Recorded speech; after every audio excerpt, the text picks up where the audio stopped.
Kita mulakan dengan Bismillahirrahmanirrahim. Assalamualaikum warahmatullahi wabarakatuh. Malam ni topiknya ialah macam mana kita kalau baru berumur 30-40-an dah mula menggelebih kita punya kulit ataupun skin sagging atau flabby skin. Dia lembik, dia kedut. Saya boleh faham kalau kita beranak ataupun kita kan bila kita mengandung tu kita stretch kita punya abdomen kan, bahagian stomach depan ni kan. Jadi kalau lepas pada kita bersalin, kita akan dapat sagging stomach ataupun abdomen. Tetapi lepas beberapa bulan, ramai juga wanita Tuhan jadikan hormon tu nanti dikembalikan stabil. Hormon tu akan membantu you mengejapkan kembali. Lepas tu kita beranak lagi sekali, anak yang kedua dia jadi lagi sekali. Setengah orang tu kalau termasuk dengan ada air yang berlebihan, maksudnya fluid dalam amniotic fluid yang berlebihan untuk jaga baby kita tu, janin kita tu bila membesar. Kadang-kadang fluid tu Tuhan jadikan ada setengah ibu dia berlebihan fluid tu, amniotic fluid tu, jadi stretchnya lebih banyak. Nanti lain kali saya cerita tentang stretch mark pula. Maksudnya apa? Yang ada line biru-biru tu kan, ada macam parut, ada macam loret kan, macam parut yang ringan ke atas kulit kita tu.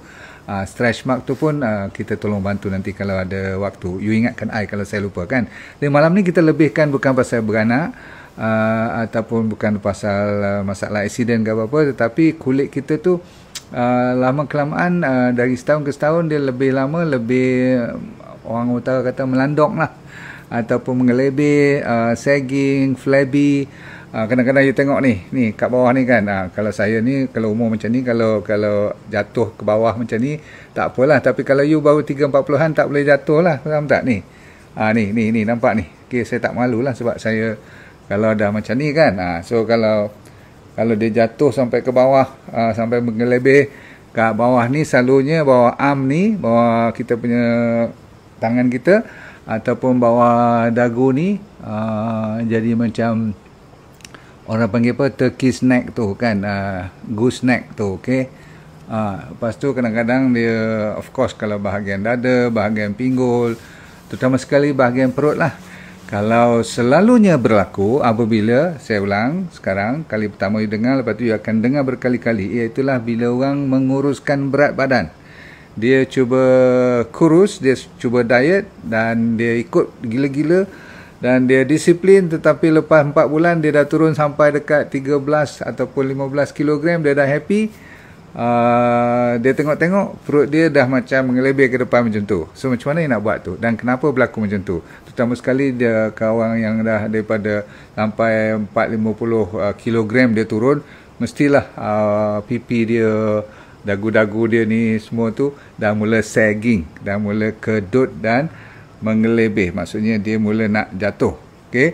Dan sebenarnya kalau secara umum pun, secara rambang pun, setiap orang kata setengah kajian tu bila atas pada 35 ataupun 38, 40 tahun untuk lelaki dan wanita, dia dah mula nak 1%, setiap 1 tahun tak jaga 1%, dia akan secara you tak sedar.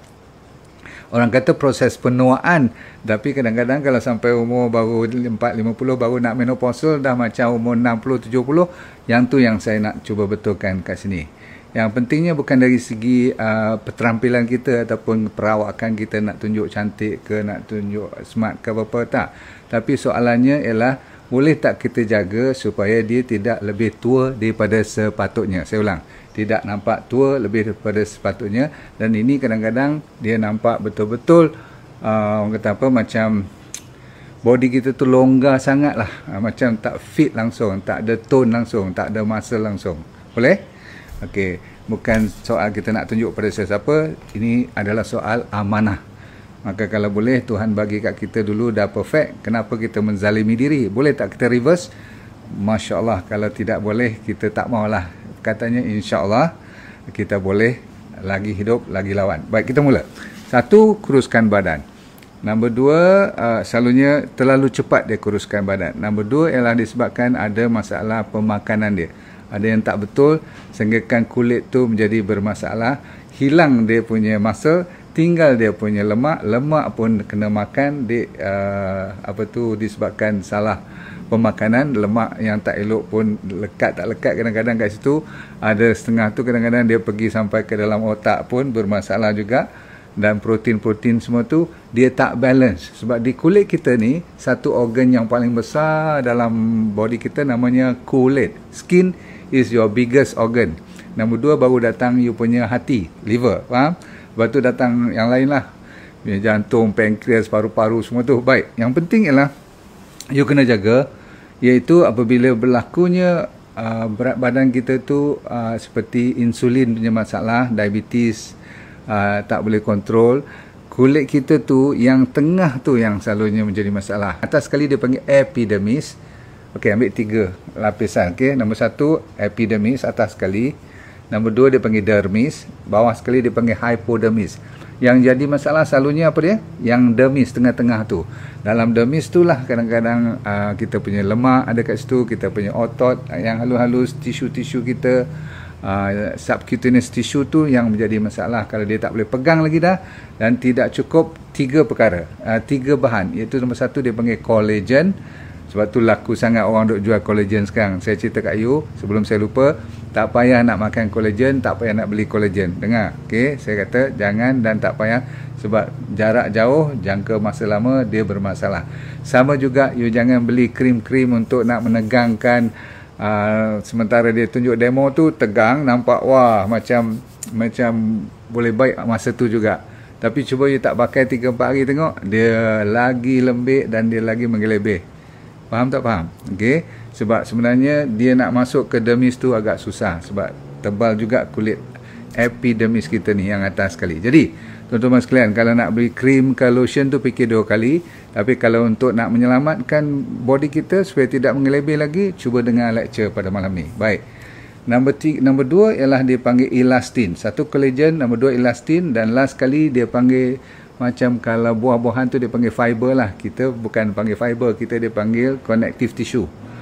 Semua-semua 3 ni memainkan peranan untuk memegang kita punya kulit supaya dia tidak jatuh dan menjadi, orang panggil apa, inilah apa saya guna perkataan tu, mengelebih.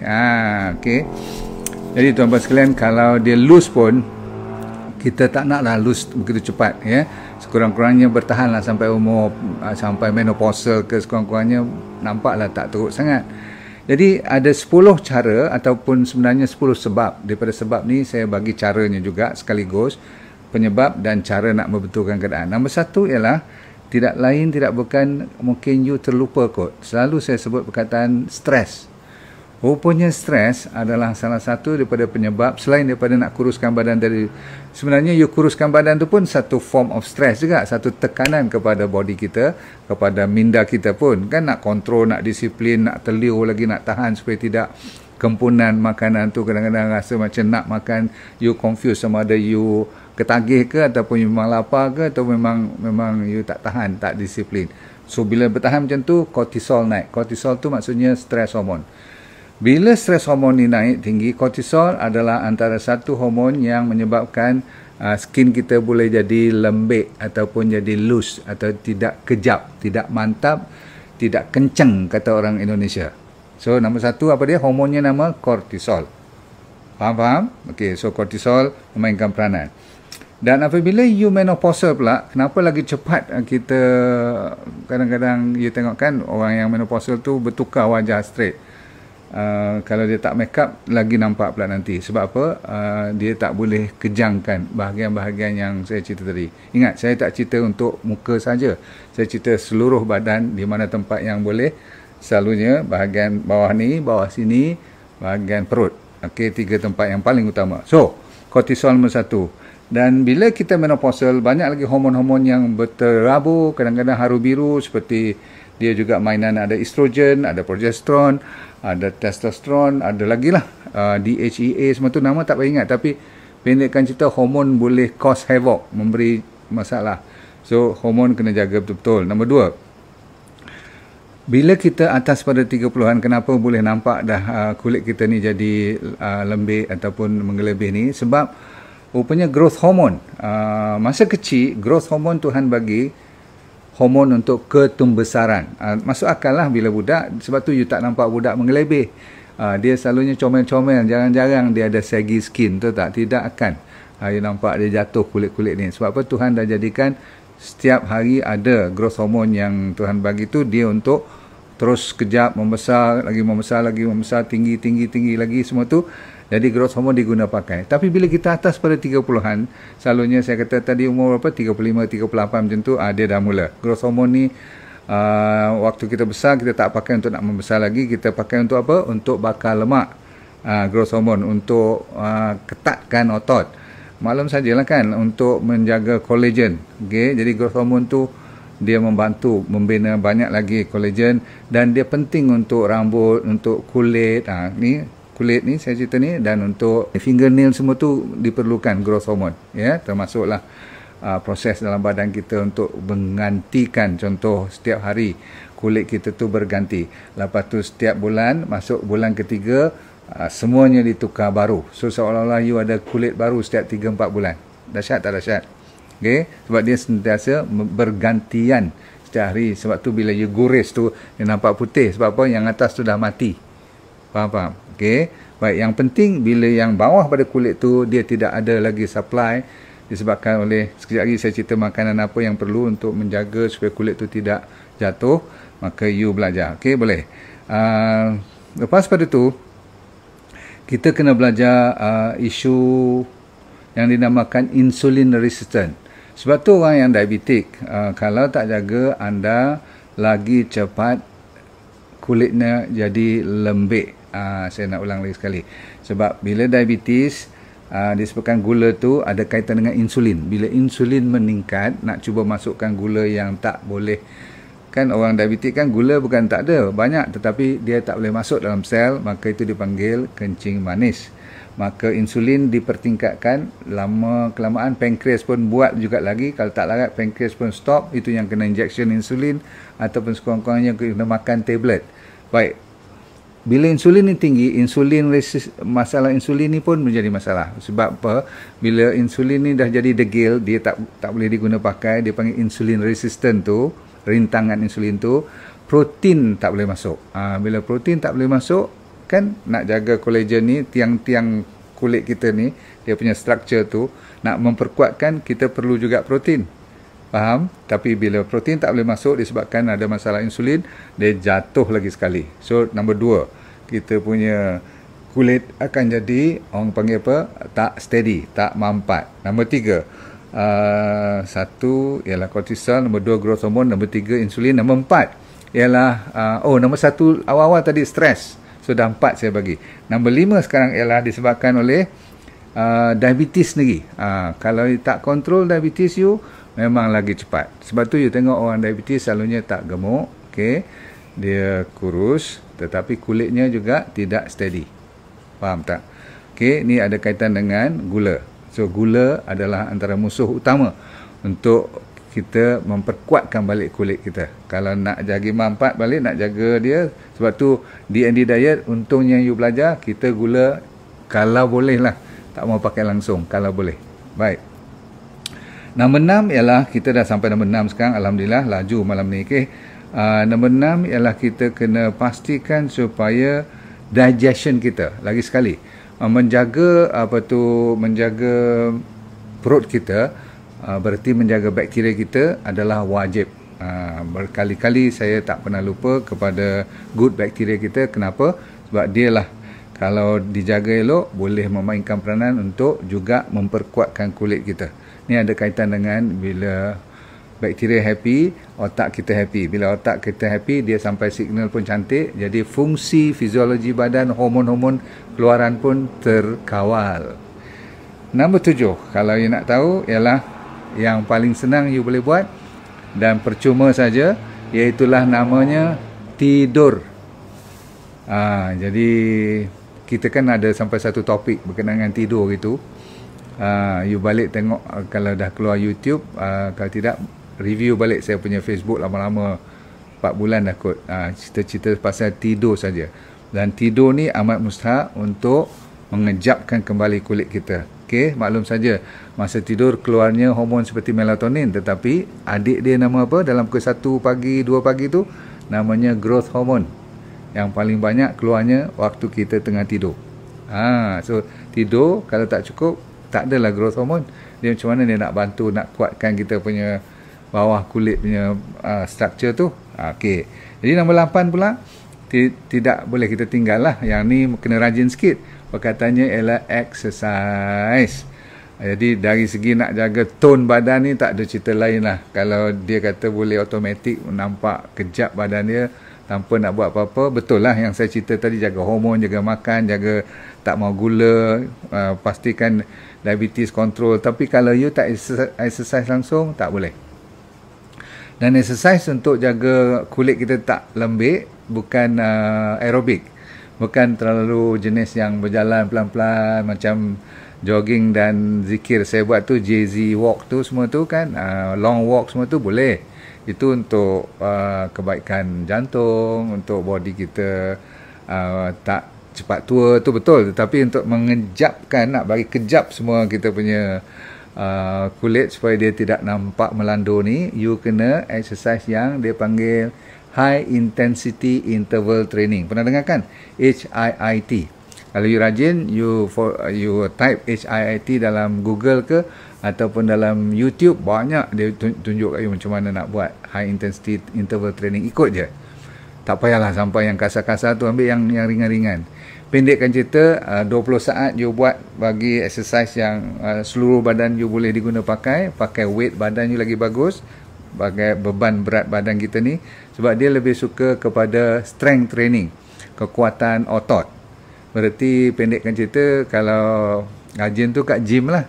Tapi kita mana semua orang ada gym kat kampung kita, betul tak? Kat rumah siapa yang ada gym tu alhamdulillah, tapi siapa yang tak ada gym tu macam mana? Gunakan berat badan ataupun beban badan sendiri, umpamanya tekan tubi, bangun tubi, lepas tu ambil weight yang belilah dumbbell tu yang agak you boleh angkat. Saya ulang boleh angkat, tetapi boleh angkatnya jangan sampai you cuma boleh angkat 5 kali, terlalu berat. You kena boleh angkat at least 8 kali ataupun 10 kali. Jadi berat tu betul untuk dumbbell tu. You beli dumbbell cukup lah. Tahu dumbbell kan, tempat you ambil weight tu, you buat. Dan always refer kepada Google, refer kepada you punya YouTube, tengok macam mana orang kuatkan, ataupun katanya ialah toning, bukan kuatkan. Saya tak nak you jadi Mr. Universe, tak. Saya nak you cuma tonekan dia. Maksudnya supaya dia tidak lembik. Kan, ajar kalau daripada leher ni, tak adalah senang sangat you nak pergi nak buat macam orang yang pandai-pandai dalam gymnasium tu. Tapi yang lain tu boleh ikut. Contohnya, bicep, lepas tu tricep kan, tolak ke atas, macam-macam lah. Lepas tu dia tunjuk macam mana you nak buat beberapa bentuk dan design tangan you, macam mana nak gerak dia kan, semua tu bagus. Untuk shoulder dia ajar semua. Okay, so bagi saya yang simple je. Okay, buat untuk tangan dan lengan, lepas tu buat untuk shoulder, buat untuk perut, lepas tu buat untuk kaki. Cukup. Saya selalunya jaga bicep, tricep, lepas tu push up untuk dada, lepas tu perut untuk kita buat sedikit supaya tidak terlalu buncit. Lepas tu kaki senang je. Kaki squat, bangun, squat, bangun, duduk dan bangun. Itu je. Tak payah you nak pergi gym, sebab berat badan kita pun hampir 60 kilo, 70 kilo. Kalau you larat angkat badan you saja pun dengan kuasa buat setempat di dalam bilik mandi pun boleh, dalam rumah pun boleh, you dah maintain dah. Dan satu hari you buat 2 kali cukup. Saya ulang, pagi sekali mandi tu sebelum mandi, dan nanti petang mandi lagi sekali tu you buat. So tak sampai 1-2, kalau saya tu tak sampai 5 minit lah, dah siap semua. Faham tak faham ni? Okay, so yang penting ialah mesti guna berat badan atau beban badan kita sendiri. Jadi tak kisahlah mula-mula tu rasa berat sangat, lama-kelamaan you boleh buat. Cukup. Jadi kita tak perlu, kalau sekali-sekali ada gym tu, okey lah kan. Baik, last sekali ialah number 9 sekarang ialah Oh, 10 saya bagi 9 dulu. Lepas tu nombor 9, kalau boleh jangan makan gula. Saya dah sebut tadi, jangan makan susu. Saya dah sebut beberapa kali. Itu semua ada kaitannya dengan D&D diet. Faham? Kalau you nak makan sedikit, saya kata hari cheat day tu 2 kali seminggu, you nak ganti dengan ikan dan telur, silakan. Kalau ada daging yang datang daripada kampung, yang dibela di hutan liar, you punya lembu, kambing, semua tu silakan. Tak ada masalah bagi I. Okay? Tapi yang penting, sayur mesti banyak, buah mesti banyak. Jangan lupa kepada, contohnya, water therapy. Wajib untuk orang yang nak kejapkan you punya kulit. Tak payah nak beli pelembab apa-apa sebab semuanya datang daripada dalam. You minum air mencukupi. Okay? Mesti dengan garam. Wajib garam. Vitamin C banyak daripada buah-buahan. Jangan risau. Orange lah, kebanyakan limau kita, semua jenis buah-buahan mesti ada vitamin C. Tak banyak, sikit. Nuts, kacang-kacang dan bijirin. Lagi sekali, saya memang syukur sangat pada Allah SWT sebab setiap saya tanya je, saya buat research je, mesti dia tulis omega 3. Dia mati omega 3 ni kat mana-mana pun dia boleh selit. Jadi Alhamdulillah you boleh ambil D&D 369 Sacha Inchi Oil sebab dia lebih baik daripada minyak ikan kan. Dan ataupun RX 369 insyaAllah. Okay. Massage, siapa yang boleh bawa mengurut sekarang kalau boleh, tapi bahaya lagi lah kalau you nak pergi tempat-tempat yang you tak kenal tu kan. Pastikan orang yang you biasa urut elok-elok. Satu badan you pun tak apa, pakai minyak-minyak yang baik-baik. Dan kalau tak ada duit sangat, pakai minyak kelapa pun cukup. Minyak kelapa yang sebenarnya paling abdal. Selain daripada itu ada lagi lah minyak-minyak urut lain kan. Okay. Minum green tea. Lepas tu ada TGG, turmeric, garlic dengan ginger, kunyit dengan halia dan dengan bawang putih. Kalau dah ada turmeric, kena ada apa? Black pepper. Baik. Kalau kita dah dewasa ni, berhati-hati dengan orang yang suka makan kerap. Kalau anda suka makan banyak sangat in between makanan tu, nak kena kudapan lagi, nak kena tea break lagi, semua tu, itu nak kena tolak ke tepi. So sebab tu saya suka you belajar intermittent fasting yang orang duk sebut-sebut sekarang. Tapi bagi saya intermittent fasting tu nama je, kita boleh buat sendiri. Malam, lepas pada makan malam sampai besok pagi jangan makan apa-apa, itu pun dah kira intermittent fasting. Lepas tu hari Isnin dengan Khamis lagi, lepas tu puasa hari putih lagi. You sebulan tu minimumnya 2-2-2-8 campur 3, selalunya 10 atau 11 hari you puasa siang. Hari-hari lain kalau you nak nampak lebih kejap cepat, puasa dengan air pula. Minum air, celery juice, barley, kan saya dah ajar semua tu. Buat tea, green tea dengan ginger. Pandai-pandai lah. You kalau rajin, you tengok-tengok balik lah lecture saya. Kalau free lah kan. Bukanlah saya nak gebang dengan you kata lecture saya tu macam-macam ada. Tetapi cukup untuk you belajar. Cuma kadang-kadang dia berulang. Overlap. Sebab makanan D&D diet ni boleh digunakan pakai untuk berbagai jenis isu-isu dalam hidup kita. Baik, kita dah habis pada malam ni. So secara kesimpulannya, jangan cuba beli banyak sangat bahan-bahan kat luar, pakai sapu-sapu, lotion semua ni, nak kejapkan. Sebab itu masa you pakai, dia nampak macam magic show. Lepas tu dia tak ada lagi dah. Saya tahulah, kita pernah buat lotion-lotion macam ni. Lepas tu ingat skin kita sentiasa berganti. So kalau you nampak lembik sekarang, tak semestinya setiap 3 bulan dia akan lembik juga. Kecuali kalau you tak buat apa-apa, dia boleh lebih teruk. Dan last sekali, jangan lupa kita ada sistem bila you ada fasting, you ada puasa dan ikut 10-10 yang saya cerita tadi tu, dia ada konsep orang panggil apa? Autophagy. Ingat tak? Yang boleh cuci, boleh detox, dia boleh makan balik kulit-kulit atau bawah-bawah kulit yang tak boleh pakai lagi dah, sampai dah nak tenggelam, kulit tu macam dah jatuh-jatuh. Kalau you bayangkan macam bangunan tu dah rosak lah. Dia akan makan karat-karat tu semua, nama autophagy. Melalui apa? Melalui puasa tadi. Okey, cukup dulu ya.